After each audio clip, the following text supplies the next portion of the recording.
ప్రతి క్షణం సమాజం కోసం మీ మిత్ర న్యూస్. దీక్షకు అధ్యక్షత వహించినటువంటి జిల్లా అధ్యక్షులు శ్రీనివాసరెడ్డి గారు, పార్లమెంట్ ప్రభారి కేవిఎల్ఎన్ రాజు గారు, రాష్ట్ర కార్యవర్గ సభ్యురాలు జిల్లా మాజీ అధ్యక్షురాలు, ఉమ్మడి జిల్లా మాజీ అధ్యక్షురాలు పద్మజారెడ్డి గారు, అదేవిధంగా షాద్నగర్ నుంచి మన పోటీ చేసినటువంటి అందే బాబన్న గారు, విష్ణువర్ధన్ రెడ్డి గారు,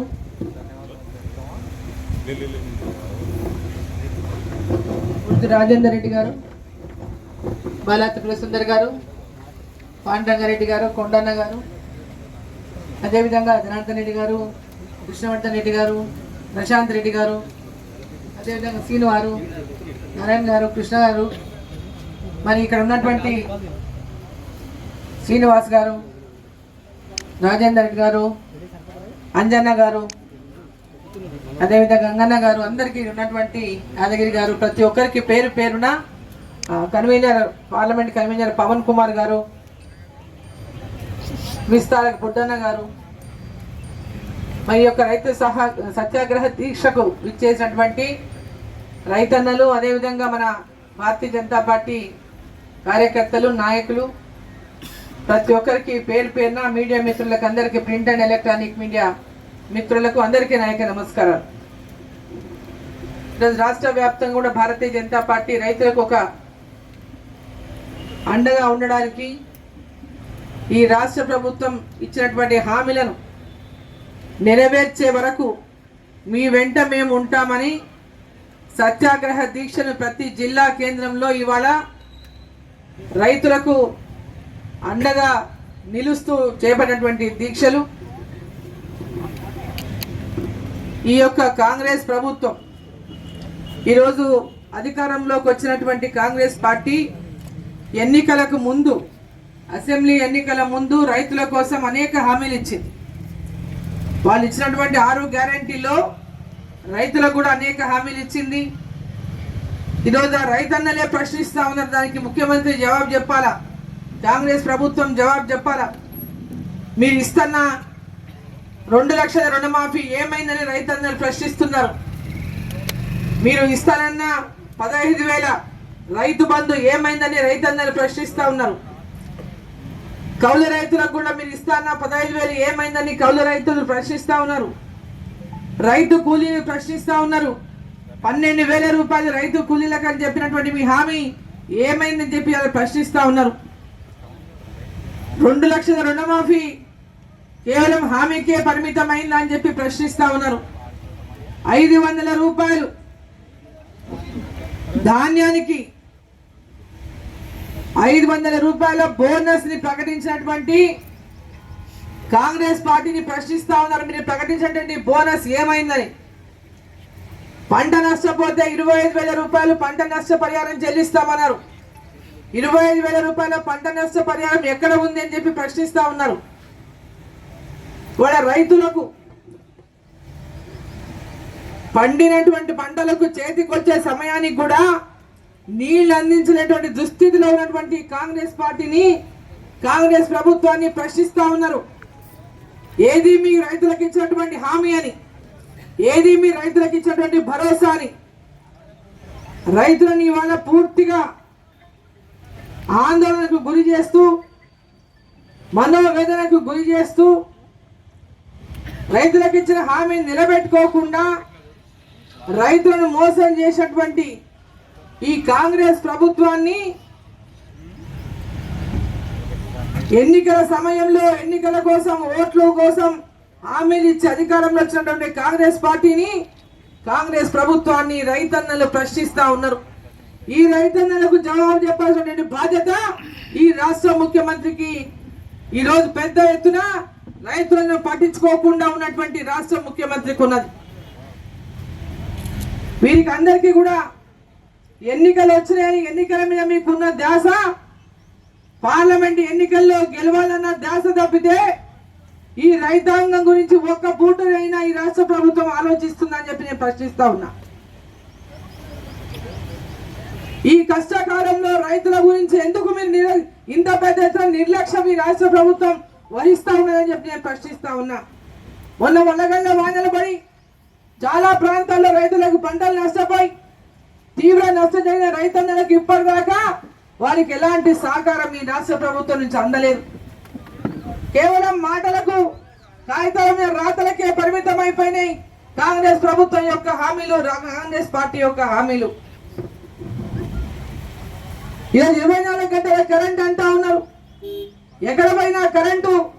ఈరోజు గ్రామాలకు వెళ్తే రైతులు కరెంటు లేక తీవ్రమైనటువంటి లో వోల్టేజ్ సమస్య, కరెంటు సమస్యను ఎదుర్కొంటా ఉన్నారు. ఈరోజు కరెంటుకు ఎందుకు ఇప్పుడే ఇంకా ఏప్రిల్ నెలలోనే ఈ పరిస్థితి ఉంటే రాను రాను ఏం పరిస్థితి కాబోతుందో ఒకసారి మనం ఆలోచన చేయాల్సినటువంటి అవసరం ఉంది. ఈ యొక్క రాష్ట్ర ప్రభుత్వం పూర్తిగా తమ బాధ్యతల నుంచి తప్పించుకునేటటువంటి ప్రయత్నం చేస్తా ఉంది. ఈ రాష్ట్రం అప్పుల కూపంలో కూరుకొని పోయింది. ఈ రాష్ట్రం లక్షల కోట్ల అప్పులు ఉన్నాయి. ఆ అప్పులకు తిరిగి చెల్లింపులకే మాకు 65,000 కోట్లు పోతున్నాయి. ప్రజలకు ఏం చేస్తామో ఏమో లేనటువంటి ఒక రాతలు రాపించి ప్రజల లోపల వాళ్ళని అంతా కూడా డైవర్ట్ చేసేటువంటి ప్రయత్నం చేస్తా ఉన్నాయి. ఎన్నికలకు ముందు కూడా ఈ యొక్క రాష్ట్ర ప్రభుత్వం అప్పుల్లో ఉన్నటువంటి విషయాన్ని రాష్ట్ర ప్రజలకు అందరికీ తెలిపినటువంటి మరి కాంగ్రెస్ పార్టీ కానీ ఆనాడు భారతీయ జనతా పార్టీ పెద్ద ఎత్తున ఈ రాష్ట్ర ప్రభుత్వము ప్రజలను హామీల పేరుతో మోసం చేసి ప్రాజెక్టుల పేరుతో పెద్ద ఎత్తున అవినీతి చేసి అప్పులు తీసుకొచ్చి ఇవాళ రాష్ట్రాన్ని అప్పుల పాలు చేసిందని పెద్ద ఎత్తున ప్రజలకు ఈ యొక్క బీఆర్ఎస్ పార్టీ పైన వ్యతిరేకాన్ని భారతీయ జనతా పార్టీ నిర్మాణం చేస్తే ఏ ఒక్కనాడు ప్రజల పక్షాన నిలబడి పోరాటాలు చేయనటువంటి కాంగ్రెస్ పార్టీ కేవలం 6 గ్యారెంటీలని అబద్ధాలు చెప్పి బీఆర్ఎస్ పార్టీ కంటే ఎక్కువ చెప్పాలి, అప్పుడే మనకు ఓట్లు పడతాయి, మనం గెలుస్తామని ముందైతే అడ్డగోలుగా హామీలు ఇచ్చేద్దాం, గెలిచేదే ముందు ముఖ్యమని హామీలు ఇచ్చే అధికారంలోకి వచ్చిన వెంబడే ఈ హామీలని నెరవేరుస్తామన్నారు. తర్వాత 100 రోజుల సమయాన్ని అడిగిండ్రు. 100 రోజుల సమయం అంటే పార్లమెంట్ ఎన్నికలు వస్తాయి, ఎన్నికల పేరు మీద మనం తప్పించుకోవచ్చు కోడ్ పేరు మీద అని. ఈరోజు ఈ ప్రభుత్వానికి చిత్తశుద్ధి లేదు రైతుల పైన, రైతుల యొక్క అభివృద్ధి పైన కానీ, రైతుల యొక్క కష్టాల పైన కానీ, రైతును ఆదుకునేటటువంటి విషయంలో కానీ ఈ రాష్ట్ర ప్రభుత్వానికి ఎలాంటి చిత్తశుద్ధి లేదు. కాంగ్రెస్ పార్టీ పెద్ద ఎత్తున మోసం చేస్తే తప్ప మళ్ళీ రేపు పార్లమెంట్ ఎన్నికల కోసం అనేక అబద్ధాలు చెప్పి ఈరోజు మళ్ళీ ఓట్లు వేయించుకునేటటువంటి ఒక తాపత్రయంతో పచ్చి అబద్ధాలు మాట్లాడుతున్నటువంటి కాంగ్రెస్ పార్టీకి రైతన్నలంతా బుద్ధి చెప్పడానికి సిద్ధంగా ఉన్నారని చెప్పి ఈ సందర్భాన్ని నేను తెలియజేస్తా ఉన్నా. వీళ్ళ మాటలు నమ్మే పరిస్థితిలో ఈరోజు ప్రజలు లేరు, రైతులు లేరు. ఈ ప్రభుత్వం ఏమి చేయనటువంటి ప్రభుత్వం అనేది ప్రజలకు అర్థమైపోయింది. ఈ రోజు కేంద్రంలో 17 స్థానాలు మేము పార్లమెంట్ గెలిస్తే కేంద్రంలో రాహుల్ గాంధీ ప్రధానమంత్రి అయితేనే 6 గ్యారెంటీలు అమలు అవుతాయని చెప్పినటువంటి మాట ఎప్పుడైతే రేవంత్ రెడ్డి గారు చెప్పిండ్రో అప్పుడే తెలిసింది వాళ్ళ యొక్క వ్యవహారం అంతా కూడా బట్టబయలైంది. వీళ్లకు చిత్తశుద్ధితో ప్రజలకు ఇచ్చిన హామీ నిలబెట్టుకున్నటువంటి పరిస్థితిలో ఈ యొక్క కాంగ్రెస్ ప్రభుత్వం లేదు. ఈ రాష్ట్ర ప్రజల్ని మోసం చేసిందనేది ఆయన చెప్పిన మాటల్లోనే స్పష్టమైందని చెప్పి నేను తెలియజేస్తా ఉన్నా. మేము డిమాండ్ చేస్తా ఉన్నాం, ఈ రోజు మీరు తప్పించుకోవాలి చూస్తే ఎట్టి పరిస్థితుల్లో మిమ్మల్ని వదిలిపెట్టమని చెప్పి మేము తెలియజేస్తా ఉన్నా. రైతాంగం పక్షాన ఈరోజు పోరాటాలు భారతీయ జనతా పార్టీ రైతాంగం వెంబడి ఉంటది. మీరు ఇచ్చినటువంటి హామీలు నెరవేర్చే వరకు భారతీయ జనతా పార్టీ కాంగ్రెస్ ప్రభుత్వాన్ని వదిలిపెట్టదని చెప్పి సందర్భాన్ని నేను తెలియజేస్తా ఉన్నా. రైతులకు ఇచ్చిన ప్రతి హామీ నిలబెట్టుకునే దాకా కాంగ్రెస్ పార్టీని వదిలిపెట్టేటటువంటి పరిస్థితి లేదని చెప్పి సందర్భాన్ని నేను తెలియజేస్తా ఉన్నా. ఇచ్చిన ప్రతి హామీని నిలబెట్టుకొని తీరాల్సిందే మీరని చెప్పి తెలియజేస్తా ఉన్నా. ఈరోజు నరేంద్ర మోదీ గారు పెద్ద ఎత్తున ఈ దేశంలో ఉన్నటువంటి రైతులకు ఈరోజు అండగా నిలవాలని అనేక సంస్కరణలు వ్యవసాయ రంగంలో రైతులకు తక్కువ పెట్టుబడితో ఎక్కువ ఆదాయం వచ్చే విధంగా అనేక సంస్కరణలు తీసుకునేటటువంటి కార్యక్రమాలు చేస్తా ఉన్నారు. ఈరోజు రైతులకు ఎరువులు పెద్ద ఎత్తున ఎరువుల ధరలు పెరిగినాయని రైతులకు అందరికీ కూడా తక్కువ అంటే సబ్సిడీ కింద ఈరోజు ఎరువులని అందజేస్తా ఉన్నారు నరేంద్ర మోదీ గారి ప్రభుత్వం. ఈరోజు ప్రతి రైతుకు కిసాన్ సమ్మాన్ నిధి కింద సంవత్సరానికి 6,000 ఈరోజు నరేంద్ర మోదీ గారి ప్రభుత్వం ప్రతి రైతుకు వాళ్ళు ఎదురు చూడకుండా వాళ్ళ అకౌంట్లో అందిస్తా ఉందని చెప్పి నేను తెలియజేస్తా ఉన్నాను.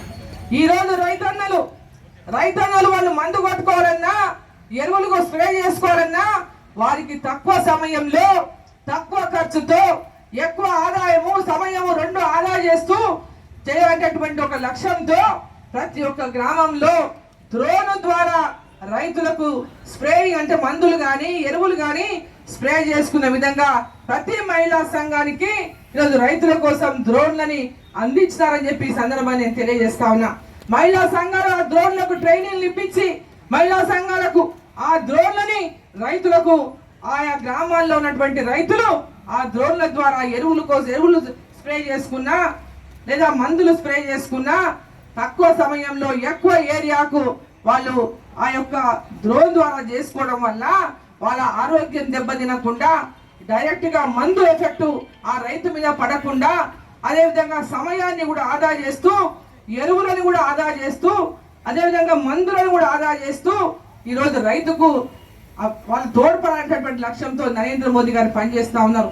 ఈరోజు మిల్లెట్స్ ని అంటే ఆర్గానిక్ ఫార్మింగ్ కూడా ఎంత అవసరమో ఈరోజు నరేంద్ర మోదీ గారు రైతులకు అవగాహన కల్పించేటటువంటి అనేక కార్యక్రమాలు తీసుకుంటున్నారు. భూసార పరీక్షల కోసం నిధులు ఇచ్చిన గతంలో ఉన్నటువంటి బీఆర్ఎస్ ప్రభుత్వం ఎక్కడ కూడా భూసార పరీక్షలు చేయలే. ఆ రైతులకు ఆ భూసార పరీక్షలు చేసి వాళ్ళ భూముల్లో ఏ రకమైనటువంటి పంటలు వేయాలి, ఎంత మందులు వేయాలి, ఏ పంటలు వేస్తే లాభదాయకమైనటువంటి కూడా కేంద్రంలో నరేంద్ర మోదీ గారు ఆ యొక్క కార్యక్రమాలను తీసుకొచ్చినా ఇక్కడ ఉన్నటువంటి ప్రభుత్వాలు వాటిపైన రైతులకు అవగాహన కల్పించలేదు. ఈరోజు మిల్లెట్స్ అంటే మనం సజ్జలు అదేవిధంగా మన కొర్రలు మినుములు అదే పెసళ్ళు ఇట్లాంటి ధాన్యాలన్నీ కూడా ఒకప్పుడు మన ఇళ్లలో మన ఊర్లలో పండేవి, మన ఇళ్లలో అందరం తినేటోళ్ళు మన పెద్దలంతా. ఈ రోజు వాటికి అన్నిటికీ మనం దూరమైన మందులు వేసినటువంటి ఒడ్లు బియ్యం తింటున్నాం, అన్ని మందులతో వాడేటటువంటి పెద్ద ఎత్తున ధాన్యాలే తింటూ ఉన్నాం. ఈ రోజు ఆ మిల్లెట్స్ ని పెద్ద ఎత్తున ప్రమోట్ చేస్తూ దేశ విదేశాలకు కూడా ఈ మిల్లెట్స్ ద్వారా పెద్ద ఎత్తున ఈ రోజు దాంట్లో ఉన్నటువంటి ఆహారంలో దాంట్లో ఉన్నటువంటి బలము గాని పౌష్టికాహారాలు గాని దాని ద్వారా శక్తి గాని పెద్ద ఎత్తున ఈ రోజు ఆ వెనకటికి మన పెద్దలంతా కూడా అంత దృఢంగా బలంగా ఆరోగ్యంగా ఉండేటటువంటి వాళ్ళంటే అటువంటి ఆహారం తీసుకునే వాళ్ళనే మన పెద్దలందరూ అంత ఆరోగ్యంగా ఉండగలిగారు. మరి ఈ రోజు మళ్ళీ తిరిగి మన యొక్క గ్రామాల లోపల ప్రతి ఒక్క రైతు సేద్యం ఉన్న ప్రతి రైతు మరి పాడిని పెంచుకోవాలా, పాడి ఉండాలా, వాళ్ళకి ఇంట్లో పాలు కానీ మరి ఆ పాడితో పాటు ఎద్దులు కానీ అటువంటి పరిశ్రమ ద్వారా పేడ వల్ల అదేవిధంగా పశువుల మూత్రం ద్వారా ఏర్చేటటువంటి ఎరువుల ద్వారానే ఆర్గానిక్ పంటలు పండించి కూరగాయలు కానీ పంటలు కానీ పండించడం ద్వారా మనకు తక్కువ ధరకు ఆరోగ్యకరమైనటువంటి పంటలు పండించుకునేటటువంటి ఒక పెద్ద ఎత్తున అవగాహన చేసేటువంటి కార్యక్రమం పెద్ద ఎత్తున తీసుకుపోతున్నాం. ఈ రోజు రైతుల పట్ల పెద్ద ఎత్తున ఆలోచిస్తూ రైతులకు ఏ విధంగా ఇవన్నీ ప్రతి ఒక్క రైతుకు అవగాహన కల్పించి దాని ద్వారా రైతులకు తక్కువ లాభాన్ని తక్కువ ఆదాయాన్ని తక్కువ ఖర్చుతో ఎక్కువ ఆదాయాన్ని ఏ విధంగా తేవాలనేటువంటి లక్ష్యంతో ఈరోజు నరేంద్ర మోదీ గారు పనిచేస్తా ఉన్నారు. ఈ దేశం యొక్క రైతుని పెద్ద ఎత్తున ఆర్థికంగా పటిష్టం చేయాలనేటువంటి లక్ష్యంతో నరేంద్ర మోదీ గారు పనిచేస్తా ఉన్నారు. ఈ రోజు రైతుల పట్ల చిత్తశుద్ధితో ఉన్నటువంటి భారతీయ జనతా పార్టీ నరేంద్ర మోదీ గారి నాయకత్వంలో ఈ రోజు ఈ రాష్ట్ర ప్రభుత్వాన్ని కాంగ్రెస్ ప్రభుత్వాన్ని ఈ రోజు రైతుల పక్షాన నిలబడి ప్రశ్నిస్తా ఉంది. మీరు ఇచ్చిన హామీలన్నింటినీ కూడా వెంబడే నెరవేర్చండి. మీరు నెరవేర్చేదాకా భారతీయ జనతా పార్టీ రైతుకు 2 లక్షలు ఇచ్చేదాకా మీరు 2 లక్షల రుణమాఫీ ఇచ్చినటువంటి హామీని నెరవేర్చేదాకా పోరాటం చేస్తుంది. మీరు 15,000 రైతు బంధు ఇచ్చేదాకా పోరాటం చేస్తుంది. రైతు కూలీకి 12,000 ఇచ్చేదాకా పోరాటం చేస్తుంది. రైతులకు బోనస్ 500 ఇచ్చేదాకా పోరాటం చేస్తుంది. రైతులకు నష్టపరిహారం పంట నష్టపరిహారం 25,000 ఇచ్చేదాకా పోరాటం చేస్తుంది. ఈరోజు రైతులకు పెద్ద ఎత్తున వాళ్ళ పంటలను బీమా చేసుకోవడానికి కూడా ఈ రాష్ట్ర ప్రభుత్వం పెద్ద ఎత్తున రైతులకు సహకరించాల్సినటువంటి అవసరం ఉందని చెప్పి దానికోసం కూడా ప్రతి రైతుకు బీమా చేయించే వరకు కూడా ఈ రాష్ట్ర ప్రభుత్వాన్ని మరి ఎంటబడుతుంది భారతీయ జనతా పార్టీ అని చెప్పి సందర్భంగా తెలియజేసుకుంటూ రైతుకు పూర్తిగా అండగా నిలవడానికి అండగా ఉంటామనేటటువంటి భరోసాని ఇవ్వడానికి రైతు వెంబడి భారతీయ జనతా పార్టీ ఏనాడైనా రైతు సంక్షేమం కోసం రైతు అభివృద్ధి కోసం రైతుల పక్షాన ఈ రాష్ట్ర ప్రభుత్వం పైన పోరాటం చేసి వాటినన్నింటినీ కూడా సాధించి వారికి ఒక భరోసాని ఇవ్వడానికే ఈ రోజు పెద్ద ఎత్తున ఈ రాష్ట్ర ప్రభుత్వం పైన ఈ సత్యాగ్రహ దీక్షలు భారతీయ జనతా పార్టీ చేస్తా ఉందని చెప్పి రైతన్నలకు తెలియజేసుకుంటూ రైతన్నలు ఎవరు కూడా అధైర్యపడవద్దు. ఈరోజు నీళ్లు లేవు, మన యొక్క రిజర్వాయర్ల నీళ్లు లేవు, బోర్లలో నీళ్లు లేవు, గ్రౌండ్ వాటర్ తగ్గిపోయింది, తాగడానికి నీళ్ళు కూడా ఈరోజు ఇబ్బంది పడినటువంటి పరిస్థితి వచ్చింది గ్రామాలల్లో. ఈరోజు పంటలు చేతికి వచ్చే పంటలకు నీళ్లు లేక ఎండిపోతూ ఉన్నాయి. ఈ రాష్ట్ర ప్రభుత్వం పక్కన ఉన్నటువంటి కర్ణాటక మరి కాంగ్రెస్ పార్టీ ప్రభుత్వం అధికారంలో ఉంది. ఇప్పటిదాకా మరి అక్కడి నుంచి కొంత నీళ్లు ఉన్నాయి వాళ్ళ దగ్గర నారాయణపూర్ డ్యామ్ లో. మరి అక్కడి నుంచి నీళ్లు తీసుకొచ్చి మన ప్రాంతం రైతులకు జూరాలలో కానీ నీళ్లు విడుదల చేయించి మరి ఈ ప్రాంతం యొక్క రైతాంగాన్ని కాపాడవలసినటువంటి బాధ్యతను కూడా ఈ రాష్ట్ర ప్రభుత్వం మర్చిపోయిందని చెప్పి ఈ సందర్భంగా నేను తెలియజేస్తా ఉన్నా. వెంబడే రాష్ట్ర ప్రభుత్వం దీనిపైన స్పందించాల్సినటువంటి అవసరం ఉన్నది. వెంబడే జూరాలకు నీటి విడుదల చేపించి రైతుల యొక్క పంటలు ఏవైతే మిగిలిపోయిన కొద్ది గొప్ప నీళ్లు ఇస్తే పంటలు ఏదైతే కాపాడుకుంటారో రైతులు వాళ్ళకి వెంబడి ఆ నీళ్లు విడుదల చేయించే పంటలను కాపాడాల్సినటువంటి అవసరం ఉందని చెప్పి ఈ సందర్భంగా తెలియజేస్తా ఉన్నా. అదే విధంగా తాగునీటి కోసం కూడా కటకటలాడుతా ఉన్నారు. ఇవాళ జూరాలకు నీటిని విడుదల చేసి ఈ తాగునీటి ఎద్దరిని కూడా వెంబడే ఈ సమస్యని పరిష్కారం చేయాలని చెప్పి ఈ సందర్భంగా నేను ఈ రాష్ట్ర ప్రభుత్వాన్ని కోరుతూ మరి వచ్చినటువంటి రైతన్నలు మరి పార్టీ కార్యకర్తలు ప్రతి ఒక్కరు కూడా రైతన్నలకు మేలు జరిగే వరకు ఈ రాష్ట్ర ప్రభుత్వం వాళ్ళకి ఇచ్చిన హామీని నిలబెట్టే వరకు మరి వారికి అండగా ఉందాం. వారి అన్ని సమస్యలను సాధించుకునేంత వరకు మరి భారతీయ జనతా పార్టీ వాళ్ళకి అండగా ఉంటుందని చెప్పి మరోసారి మీడియా ద్వారా ఈ రాష్ట్ర ప్రభుత్వానికి తెలియజేసుకుంటూ ఎంబడే హామీలు నెరవేర్చాలని చెప్పి డిమాండ్ చేస్తూ భారత్ మాతాకి భారత్ మాతాకి నరేంద్ర మోదీ గారి నాయకత్వం నరేంద్ర మోదీ గారి నాయకత్వం ఆదుకోవాలి ఆదుకోవాలి ఎంబడే రైతాంగాన్ని ఆదుకోవాలి ఆదుకోవాలి ఆదుకోవాలి ఇచ్చిన హామీలను వెంటనే 2 లక్షల రుణమాఫీని వెంటనే 15,000 రైతు బంధు వెంటనే 12,000 రైతు కూలీలకు వెంటనే 500 బోనస్ వెంటనే పంట నష్టపోయినటువంటి రైతులకు 25